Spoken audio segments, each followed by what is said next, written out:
So when the sun shine on top of Carnival, no, I just didn't think you'd be this way. Nothing and no one can stop this bacchanal. Nothing we used to fetting in the rain. So let we do is time, because the rain will spoil our little wine. So come along and enjoy the festival. Don't feel no pressure, just enjoy the race. Yeah. Dibby-dibby-dibby-dang-day. A-dibby-dibby-dang-day. I love you, rays, yeah, yeah. Dibby-dibby-dibby-dang-day. A-dibby-dibby-dang-day. I love you, rays, yeah, yeah. Nice. Hello guys, how's it going? My name is DJ Triple M. On behalf of UK Soca Scene, we are now here live with the Lutenants. First and foremost, I think everybody wants to know why the names. Who's Flawless? Who's Fresh Dizzle? Which one? How's it going? I'm Flawless. I think I got that name from my grime days. So musically and flow-wise, I always felt I was on point. I felt I was like sort of perfect with the flow. Okay. So that's why the Flawless name come about. And what about you? And I'm Fresh. Fresh Dizzle. I used to have Fresh when I was in primary school. I think I was a little bit cheeky, so people used to just say, "Oh, you're a bit fresh." So I think that stuck with me for a while. Yeah. So right. So where you guys originate from?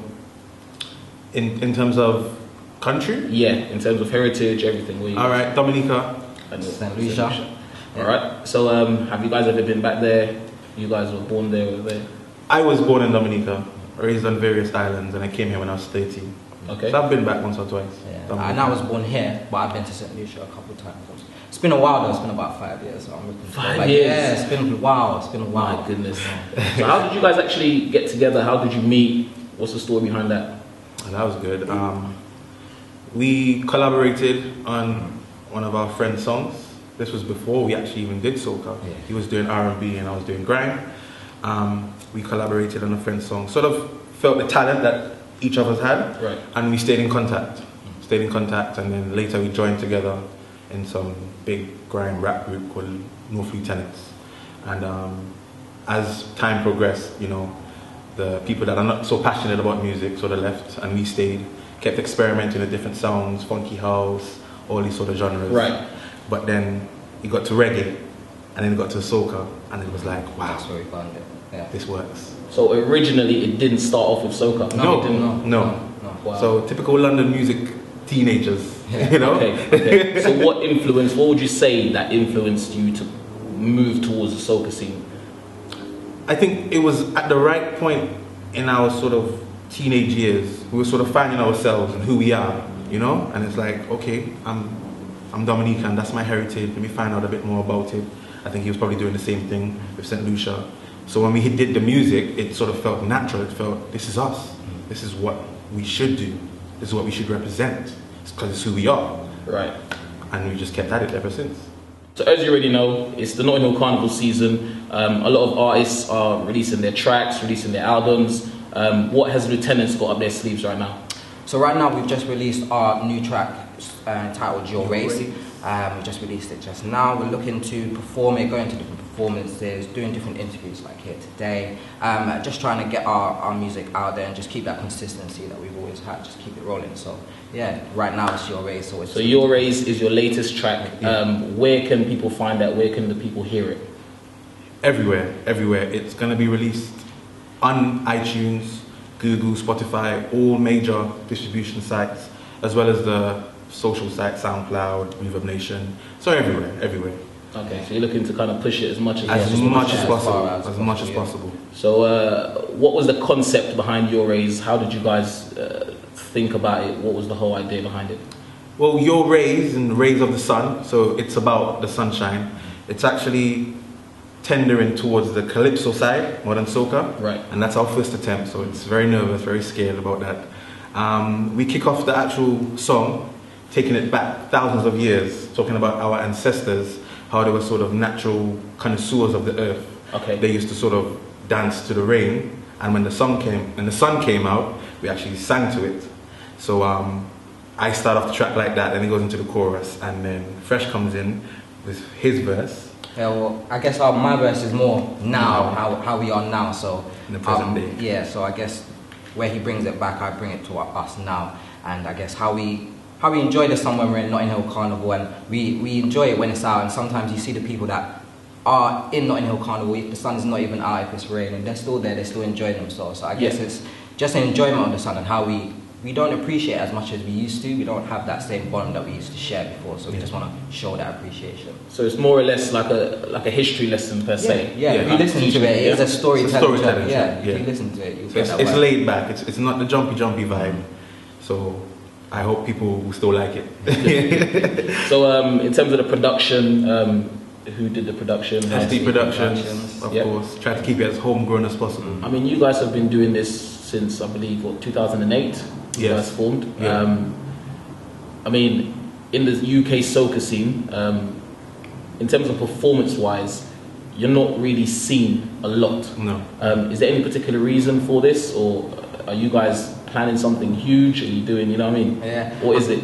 I feel it's just what we tried to do is concentrate on the music first. So that's what we was trying to do, just make sure that the content and the lyrics of our music and the production of it first was of a quality that we was happy with. Right. And I think sometimes that took away from the performances and the interviews that we could have done, on top of the fact that we also live ordinary lives, we also have jobs and stuff. Right. So I think that's what took it away. So I think also we was struggling with the business aspect of that. So when we was in 2008 and we was just trying to push our music out there, we didn't find advertising, we didn't package it right, I'd say. So now that we're older and we've got a manager and things like that, we're able to package ourselves well. And I think like this year is going to be a good year for us in terms of packaging ourselves. So you've done the whole business side of things. You've got that on Smash right now. Yeah. So it's everything is all steams ahead. Yeah, it's good. Fantastic. So I mean, for your raise, you mentioned that obviously you're going to be performing at different venues, different places. Where can people expect you? Have you got any dates set as per se? Isle of Wight Carnival, that's confirmed already. Yeah. So we will definitely be there this year. Fantastic. There's a few more dates. Don't really say too much, but keep it unlocked. Yeah. Yes. Yeah. Okay. Keep your eyes open. Keep an eye on the Twitter, the Facebook, Lutenants, and all will be revealed. All will be revealed. Right. So, I mean, you are well known in the UK soca scene.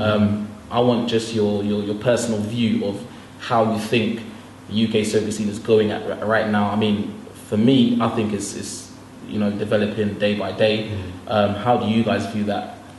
Yeah, I think personally I have the same opinion. I think it's quite small and it's quite niche right now, and I feel that what we're trying to do is we're trying to open that market up and open it to an everyday and relatable basis rather than just carnival and jump up and wine. We're trying to make it so that the music can be relatable to every day. Right. So right now I feel like it's growing, and we're trying to help that. We're trying to help that growth. Got you. Yeah. What about you? What do you think about? What's your views? It's pretty much the same thing. It's small but very vibrant. We have a lot of DJs now, a lot of promoters, a lot of artists, a lot of production. So it's looking good, and we're moving forward very nicely. Yeah, very happy. And in terms of the sound of the music, I mean the production side, like you said as well, UK soca music, how is that developing? What's your views on that?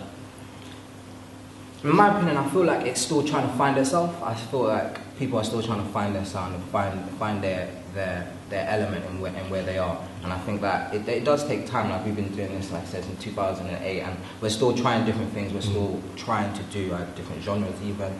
But it's just about finding your element and just being comfortable in that. And I think that people haven't found that yet. So it's just about it's knowing what you want to achieve as well. For us, we know what we want now. Right. We know, okay, we're from the UK, we live in the UK, let's use this influence. Let's take the influences from Britain and the influence from the Caribbean. Let's merge it so that we can make soca sort of stand in the mainstream format. And it can't stand in the mainstream format with jumping, waving and whining. It can't do that. It needs to hit every day, That's why songs like Waterfalls we feel could hit, because it's someone could come after their long day of work, relax and listen to that song. Yes, Right.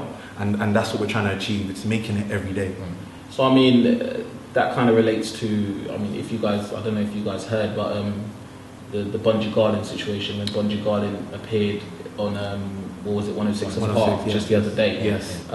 That's kind of pushing not only UK soca music, but just soca music globally.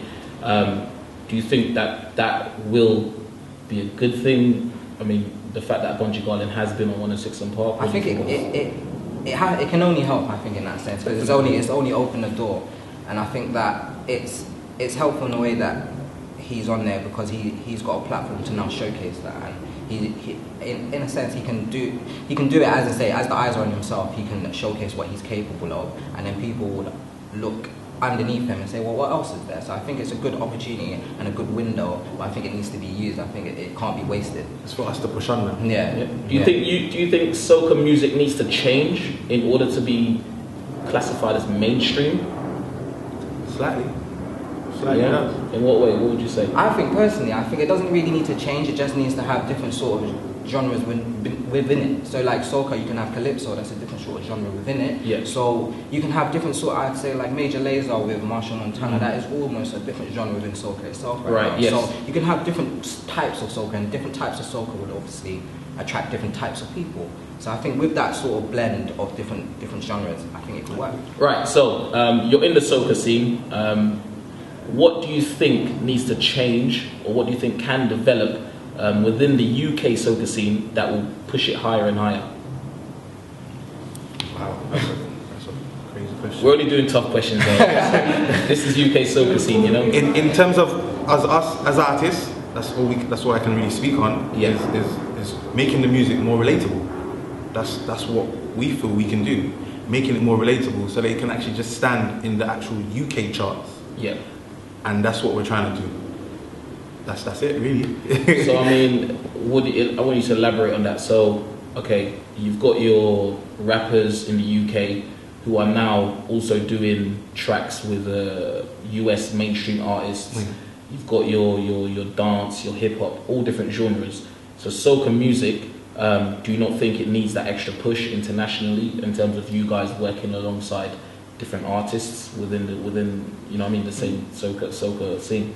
I feel there is things in the pipeline that we are working on in terms of working and collaborating with other artists, and I feel you can, like you said, you can merge different genres together. So like soca is close to Afro beats, it's close to dancehall and reggae and so forth. So I feel you can merge those two together in terms of artists. So it is things that we can be looking at and things that we can be working on, definitely. But the content is probably the most important thing. That's what we feel. So if the content's not right, and if the content's not relatable, it's not going to work. Right. And that's where we feel that we have a strong point in making it relatable. So I mean, in terms of your influences, I know you guys look like twins right now. You know, you're fully represented. Even I'm representing with the Lutenants badge as well. Yes, yes. So I mean, what is it that influenced you to go for this kind of look? You know what I mean? Do the whole duo part and you know what I mean? Push it as a duo rather than just a Lutenants group as per se. I think the duo is like, it's a distinct sound that we both have, and when it merges, it sounds wicked. And although we may sound good separately, together, merging the sort of contrast of sounds, that sounds wicked, you know? So we feel like it's worth pushing as a duo, definitely. Guys, I must admit, when I first heard the Socapella, the Sunshine, I kid you not, that actually put a tear to my eye. No. I'm serious. I'm serious. It actually put a tear to my eye. Yeah. And I hate to admit it, but it was such a fantastic a cappella. Yeah. What influenced you to do that? I mean, I don't think that's ever been done before. Again, it actually hasn't. That's what it is, isn't it? So what influenced you? You mean you just woke up one day and thought, hey, let's just do an a cappella? No, what it was we were doing the music, and it just seemed like people weren't appreciating exactly what we did, or appreciating the hard work that we actually take when we go to record. Yes. And we're very intricate when we record, and sometimes I don't think it was showing, especially on the soca rhythm, and it's so loud, you don't get to hear the harmonies in full force. So it was just like, okay, what if we do this? You know, and I think there's no pressure on us because we're not signed or anything. So we thought, let's go for it. Let's just push it out there. and see what happens. see what happens. I mean, vocally, you both blend so well together. I mean, is that something that you guys are looking to do more in the future, more acapellas, something like that? Possibly.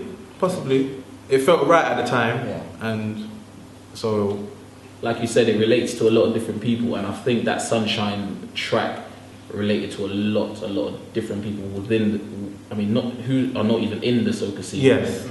I know people internationally that heard that track and literally fell in love with it. Wow.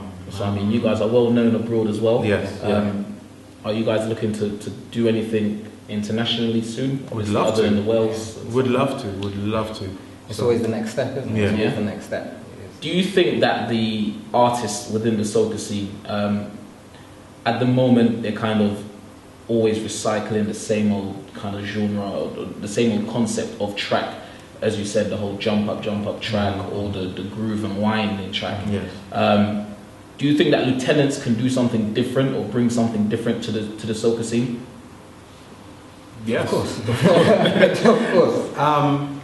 Yeah, there are certain artists that are guilty of doing that, and I think it's strange for us because every artist goes, "I love soca," Yes. but then when it comes to writing it or pushing it, that doesn't show through. When we sort of write, it's always something different. We try to make it clever. We try to push the creative boundaries because we love soca. But not many other artists are actually doing that. So then we're questioning, well, if we love soca, how much do you love it? How much do you guys love it also? You know? Right. And I think if we had more artists sort of pushing the creative boundaries, sort of like we've done, then maybe soca could get where it needs to be, get where we think it should be a lot faster. Yeah. You know?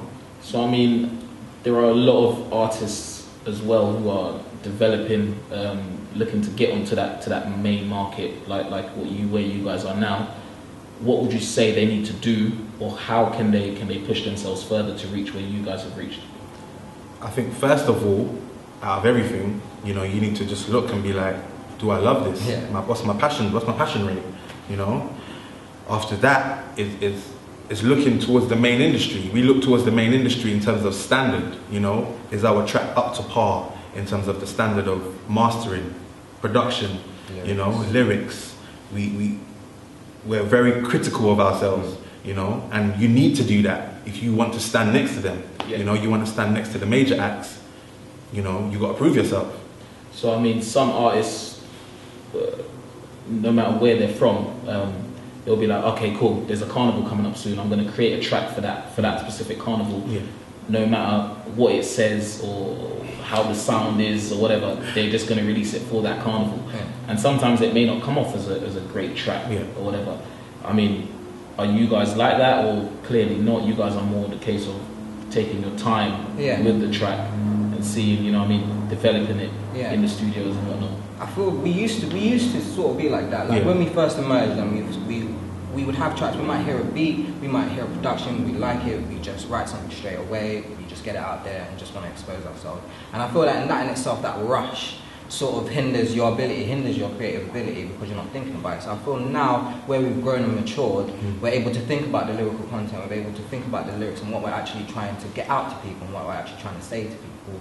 And in that sense, where that thought process comes in, it makes us different in that sense. And that's where we feel that we differ from the UK artists in that sense, because we're able to not do those sort of jump, wine songs in Carnival every time it comes about, but come out with a tune in January with regards with Waterfall, come out with different tunes and different vibes and different feelings that could sort of attract different audiences, and that's what we're trying to do. And again, it goes back to the same question. Do you love it? Do you want to see it up there in the headlights, in the mainstream, consistency, you know? If you want it, then you know that's not going to work. You know that jump up and whine all the time is not going to play. Yeah. You need more. We need more. So I guess looking at the other genres, once again, looking at your UK artists such as Wiley or Skepta, any guys that you could name, they all started off with the grime and whatnot. Then they've moved up mainstream-wise into the house and the EDMs and whatnot. I mean, is that something that the soca artists would also need to do in order to be pushed mainstream? Well, for us, what we feel, the content is the most important thing. You know, not so much of the rhythm. We can, it has to merge. It's merging already. Yeah. But if the content can just be correct, it will work. That's what I feel. No? Yeah, no. I thought he was going to say more.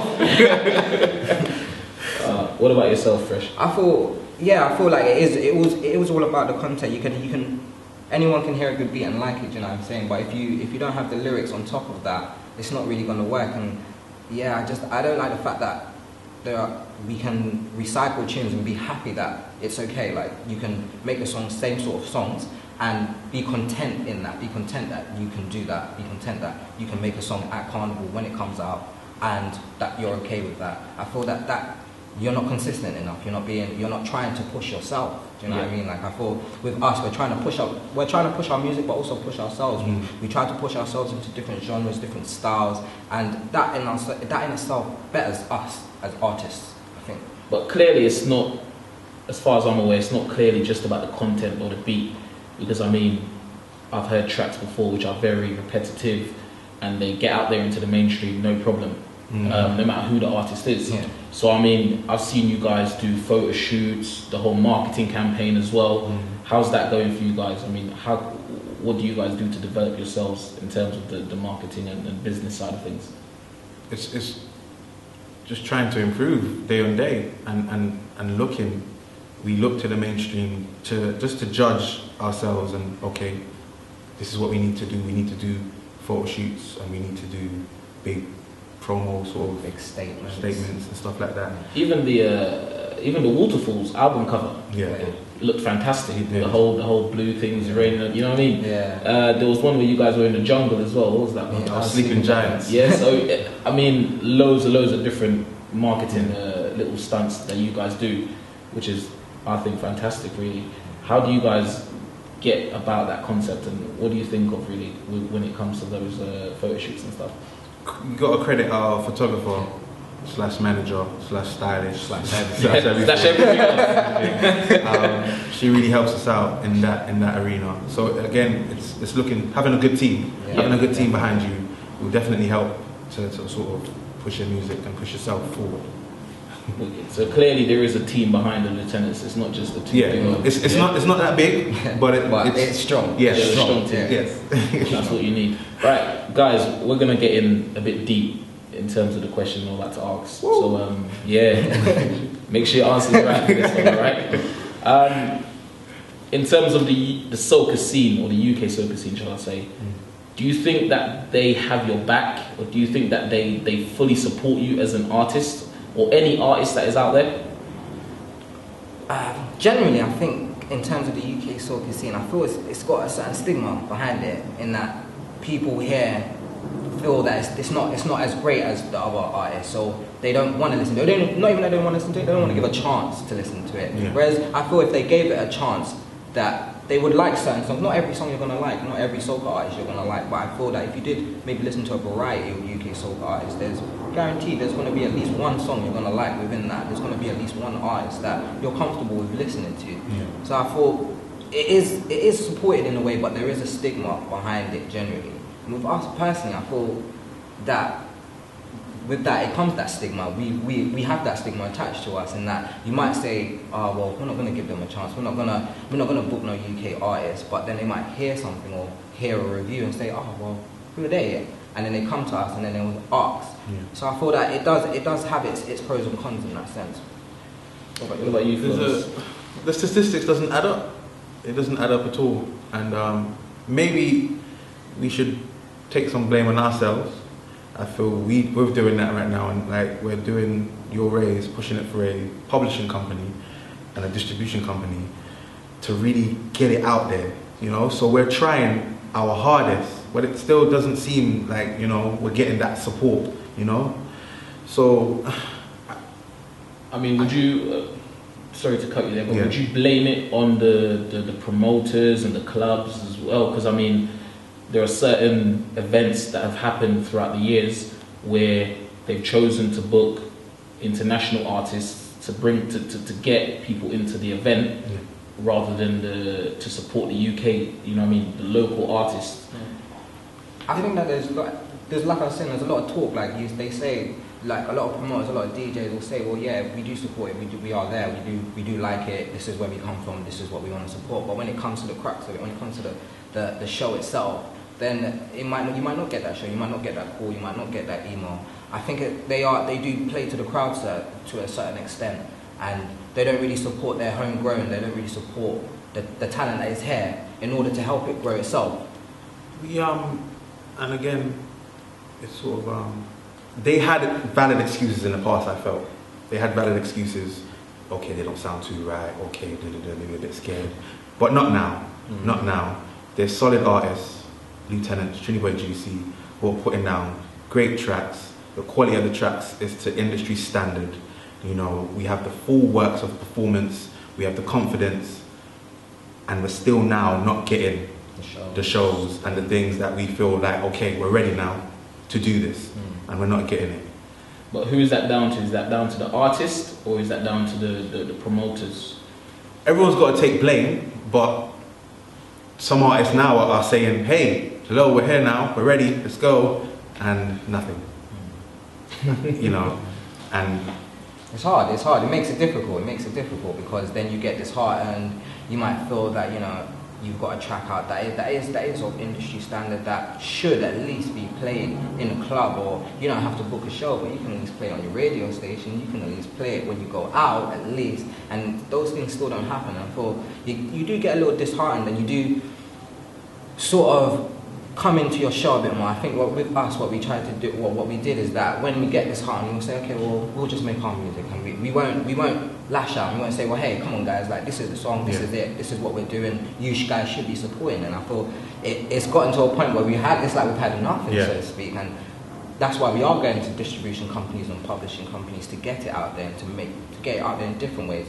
If the help doesn't come this way, it's going to come in the next way. So hopefully it all merges together. But it's difficult. It's difficult when the support is not there. It does make it more difficult. I guess at the same time, in terms of you mentioned obviously the DJs or the promoters don't want to book you or play your music.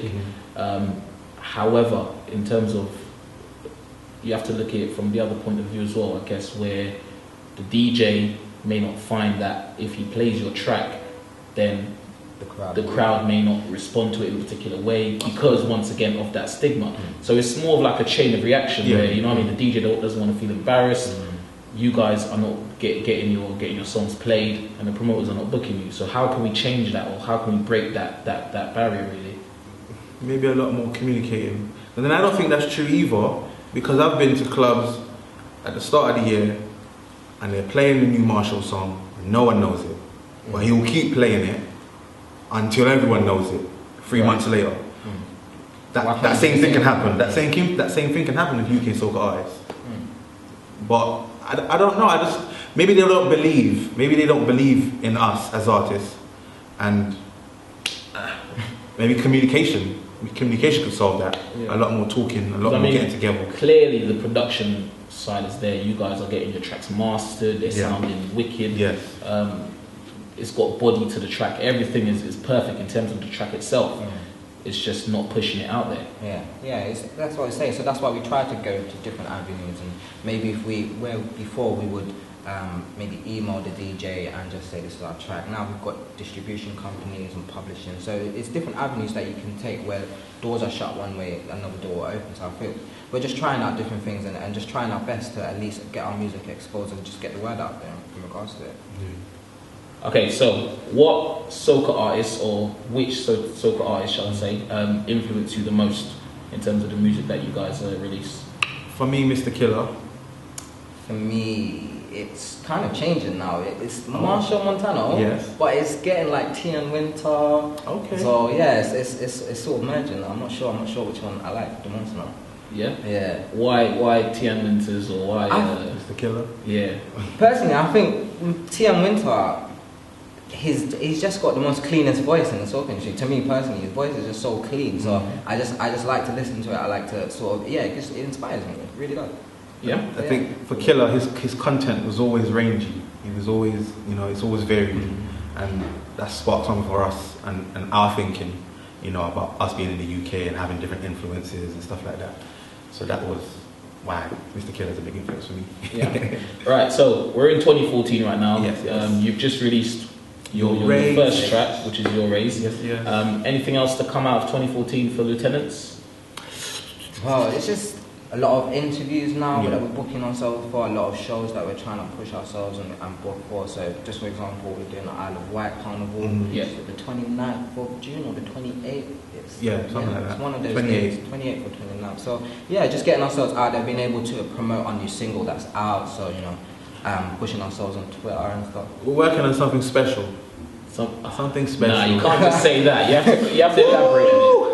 Working on something special. All I would say is UK Soca All Star. Yeah. For real? Yeah. Yeah. That sounds interesting. Can I get involved? Is that alright? Yes, please, please. Everyone involved. Favorite Caribbean dish? Chicken and rice, it's just simple. Chicken and rice? Yeah. And what? Chicken and rice, macaroni, cheese, I could keep going, like ackee, dumpling, I call it baked. So. Your plate will be full, isn't it? Yeah. I'll take like 2 hours to finish it though. What about you, Flawless? I like pilau. Pilau. Just by itself? Yes. I don't know, pilau. A little bit of ketchup. Yeah. Or maybe some sandcoach. We don't know what sandcoach, right? No, what's that? Alright then. It's like the saltfish with dumplings and stuff, but they make the saltfish with coconut milk. Yeah. That's a Dominican solution. You sound like you're a man of food. I like my food. I like my food. Right, guys. Well, on behalf of Soca Scene, UK Soca Scene, I mean, it's been a pleasure. Thank you. We've been on it. We definitely would love to catch up with you guys in the near future, and we wish you all the very best for 2014. Thank you very much. Thank you. Thank you. No problem. 3, 4.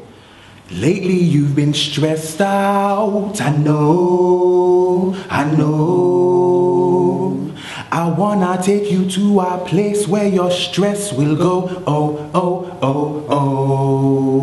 ha. Close your eyes and let me take you far away. Secret location behind the island grove. I'll take you to the waterfall where time just crawls and stress just floats away. I'll take you to the waterfall where time just crawls and stress just floats away. I'll take you to the waterfall where time just crawls and stress just floats away. Take you to the waterfall where time just crawls and stress just floats away.